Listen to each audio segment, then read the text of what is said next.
Good evening friends. வண்டி இப்போ தான் சர்வீஸ் விட்டு 3472 ரூபா கட்டிட்டு வண்டி வெளியே எடுத்திருக்கேன். சும்மா ஜாலியாக போகுது, வண்டி ஸ்மூத்தாக இருக்குது, புது வண்டி மாதிரியே இருக்குங்க ஃபீலிங்கு. ஆமாம், கரெக்டாக நம்ம வந்து வண்டியை வந்து கரெக்டாக நம்ம மெயின்டைன் பண்ணுங்க. 3000 கிலோமீட்டருக்கு ஒரு தடவை நம்ம வந்து வண்டியை வந்து இன்ஜின் ஆயில் மாற்றிடணும். அதே மாதிரி 5000 கிலோமீட்டர் ஓட்டிட்டா நிச்சயம் நம்ம வண்டி சர்வீஸ் விடணுங்க. அது நீங்கள் லோக்கல் நல்ல மெக்கானிக்கோ இல்லை ஷோரூமோ ஏதோ ஒரு இடத்துல நம்ம வந்து வண்டியை விட்டுடணும். அப்படி விட்டால் மட்டும்தாங்க வண்டி வந்து சூப்பராக இருக்கும். இல்லைன்னு வச்சுக்கலாம் வண்டி கண்டமாயிடுங்க. இப்போ பாருங்கள், நான் வண்டி இப்போ வண்டி எடுத்து போயிட்டுருக்கேன்.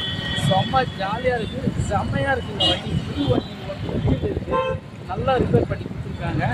உண்மையிலே சொல்கிறேன், வண்டி வந்து சர்வீஸ் வந்து தெரிஞ்ச மெக்கானிக்கோ இல்லை ஷோரூம்லேயோ எடுத்துன்னு கொடுங்க. வண்டி வந்து நல்லா இருக்கும்.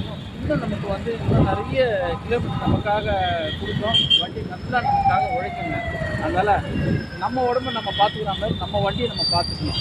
உங்கள்கிட்ட வண்டி இருக்குன்னா தயவுசெய்து உங்கள் வண்டியை இதே மாதிரி 3000 கிலோமீட்டர் தடவை இன்ஜின் ஆயில் மாற்றிடுங்க.